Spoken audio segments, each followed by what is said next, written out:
Hey guys, welcome back to We Watched the Movie, and we're standing. We have legs. We can move. Yeah. Actually, in this movie, you could kind of see his wiener a couple times. That was awkward. Yeah, well, sometimes that was super. Was it John Holmes' dick? You're gonna learn today. We watched a movie. Yeah. We watched a movie. We watched it. We watched a movie. Yeah. For Man of Steel coming out on June the 13th, we're gonna do all the Superman movies, including the shitty Brandon Routh one. Brandon Routh. Stinks. Brandon Routh. And start with Superman, 1979, is that right? 1978. Get it straight. Yeah, but you know, it's funny because when they call it Superman, it's Superman the movie. Like, we know it's coming out in the theater. What else would you call it? Superman the shorts. They didn't even have VHS tapes back then. You couldn't even buy it when it came out. Really? What do you do with your money? Superman the movie, starring Gene Hackman, Christopher Reeve, Marlon Brando, Margot Kidder, Jeff East. That's the young Clark Kent. I liked him a lot. It's basically about, Superman. He's from the planet Krypton, a doomed planet. His parents send him away on a spaceship. He lands in Kansas. Old people find him. He's raised to believe in truth, justice, the American way. He has superpowers, and he defends people, and he wears red underwear. Damn, that's good. I know, and that's you know dead what? On.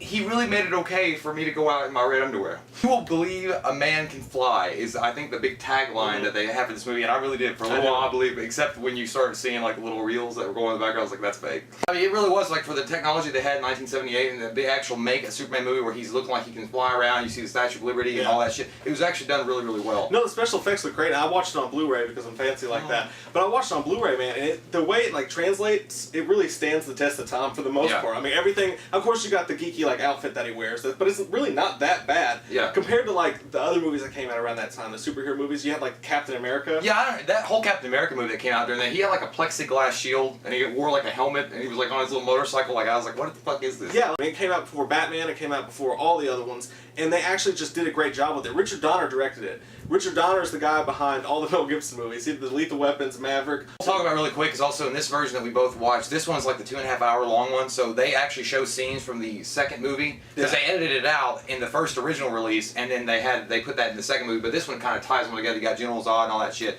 Christopher Reeve is by far the pinnacle of Superman. Like he set the standard for Superman, the goal. I mean, you gotta let somebody else have a chance at it. And I hope Henry Cavill. Okay, that's Henry Cavill. I'm got him on speed dial. It's really hard to play a character like Superman, like the way Donner wanted to portray this character, because he did play like he wanted to portray like the cheesy, true justice American way kind of guy. But when he says those lines, anybody else that said it probably come off. He actually sounds like he believes it. Christopher Reeve was perfect for it. It's like Robert Downey Jr. as Iron Man, man. Yeah. Christopher Reeve was Superman for the longest time. What made Christopher Reeve so great as Superman was Clark Kent. The duality. He was dead on. When you're looking at Superman, you're like, okay, I can see your whole entire head. How do I know it's not you? It's so weird because I actually talked to my wife about that. I was like, how the fuck do you not know that's Superman, you dumb bitch? Yeah. I was like, he's wearing glasses and a top hat. I was like, yeah, but I get it because I think I read an interview somewhere where Christopher Reeve actually mentioned that how he tried to portray Clark Kent was he hunched his shoulders down, he kind of made himself look meek. It actually doesn't look like Superman. And so he's kind of, and he based him on some kind of actor, so I don't know who he was, but he kind of walks in and he's like, oh, golly, swell. Okay, let's read the paper.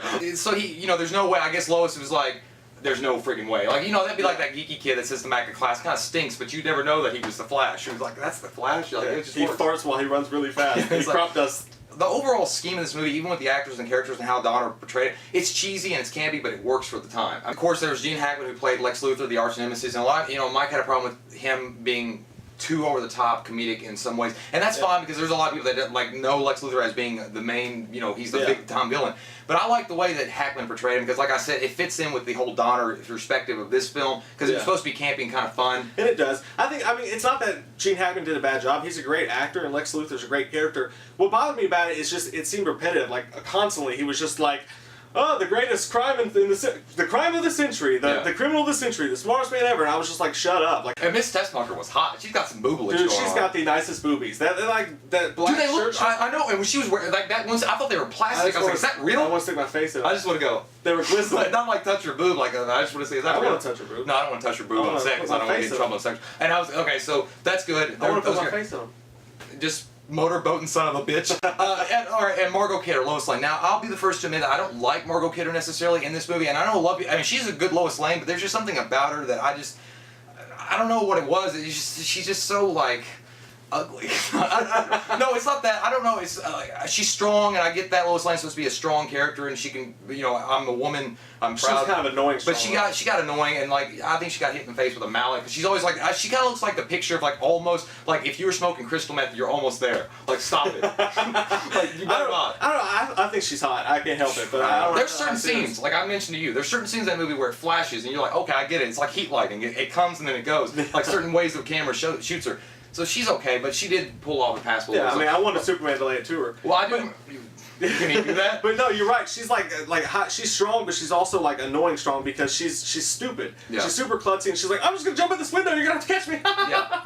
Marlon Brando was only in this movie, and the one that we got for about 20-something minutes. In the original version, he was only at like 10 or 15 because they edited him out. He's fucking amazing. Like even for his small part. I mean, he had white silvery hair, and I was like, that's Corleone. So you better listen to him. Your planet's gonna blow up. Yeah, and that's the thing. Like you had this big. There was this big deal about Marlon Brando. Like he openly admitted, he's like, I just did it for a paycheck. Yeah, he's he like, got I made a lot of them money. pay me a shitload of money. And do you know that Sylvester Stallone was in the running to play Superman? That would have sucked. That's crazy, but Marlon Brando said, no way, I don't want that to happen. Yeah. And Sylvester Stallone got all pissed about it. But no, Marlon Brando was great. I mean, just, that's what he is as an actor. Like, every line he says, it just adds that much more emphasis to it. Jeff East, who played the young Clark Kent, young Superman, he did a fucking awesome job. Yeah, he did do really a is, good because job. he shows, as a young Clark Kent, like how hard it was for him to like not want to show his powers off and say, you know, I can do all these amazing things. Like he's talking to his he's talking to his dad, and he's like telling him like, why, you know, is it fair that a man that can run really fast like doesn't go out for the track team? Is that fair? And he's like, no, but there's things like I don't know. He represented that like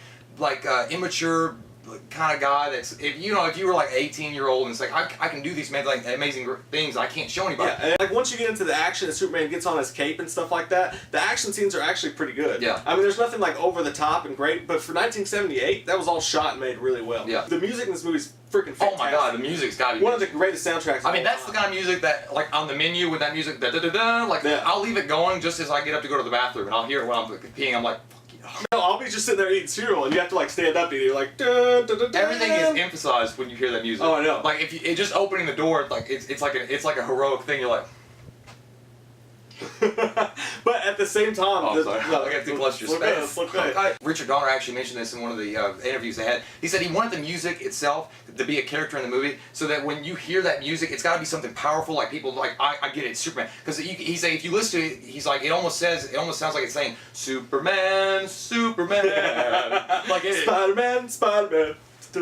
Listen, bud. There's two things that I had a problem with, and there were like plot holes, a few of them that go through this movie, but one of them is like, how the frig did Lex Luthor extrapolate the idea that, okay, he tells us what galaxy she's from, Yeah. and then the Krypton blew up, and it obviously sent out shards, and it's going to arrive on Earth no matter what. But how the frig do you even know what galaxy he's talking about when we're fucking barely understanding our own galaxy? Well, he's on his big thing pulling out library books. Yeah. Like, what library book has, like, It's Kryptonian in Addis Ababa. And I'm like, are you serious? Yeah. Like, how did he know that? And then he's like, and it's only safe to assume, okay, that it's radioactive to him. Yeah. How the hell do you know? Yeah. Like, I mean, there's no way. That was a giant plot hole there that you could tell they just had to smudge in there to And get then, on with it. like, when Lois and him are interviewing him, and she's already knowing, she's like, so you're basically indestructible, right?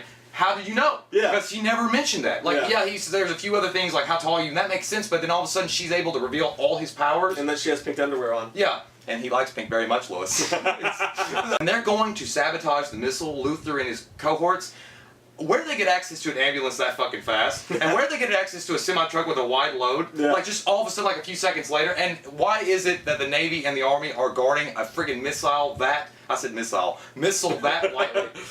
Like, they all just run and like, what's going on? Why is that tractor trailer? What the hell, Jim? You said the road was closed. And the sexual assault that occurred in the movie, obviously, nobody ever said anything about it. When the girl's laying there on the road and her car looks like it's been an accident, all the Army pulls over and they're like, they see how hot she is. They're like, what should we do? He's like, the girl's like, well, I suggest a vigorous chest massage, then mouth to mouth. He's like, yes, sir. He's like, sorry, I'll never ask my men to do anything I'm not prepared to do. He's like, go call the ambulance. Then he's like, men, gather around. About face? So, obviously something was happening on the ground. And she liked it. The fucking slut. There's a couple awkward moments in there too, dude, because when Superman saves the cat, which is hokey, I mean it is, but he saves the cat for that little girl and she goes inside, she's like, Mommy, the flying man saved the cat. And she smacks the shit out of You her. just hear from the house, you hear, what did I tell you about lying? So why did Oh Superman my God. come back and bust that ass? Yeah. Child abuse sucks. I love the young Clark Kent, young Superman played by Jeff East, and my other favorite part is when Superman gets pissed when he's like yells at you. Yeah. That was so emotional. Like that was so friggin' engaging. Yeah. Like he was like, no. He was like, I was like, oh my god! And he didn't expect it in a movie like that. It just came out of nowhere, and it was awesome. One more thing I just want to say, that Jeff East does look like Katy Perry had sex with Jake Gyllenhaal and they had a baby together. That's very weird. He looks like Katy Perry had a sex change. I like this Jericho and Pumpkinhead though. It's a classic freaking movie. I give it an 8.5. I'm gonna give it an 8.5 too. I can't there's no way this movie is the pinnacle of Superman. Like if you want to watch Superman, I mean hopefully the new one's coming out is gonna be just as good, but this one, skip fucking all the other ones. Superman 1 and 2, we'll get to that one later, but this one is like the shit. What's the fucking question of the day? Do you prefer Superman with underwear or without? What is your favorite memory of Superman, the original movie? Yeah. What's your favorite scene from the movie? Yours would be that one where he gets all pissed off. Yeah, that's my favorite And scene. I think mine would be mine would be when he saves Lois from the helicopter. That's a good. Because he comes out that's and the very first song.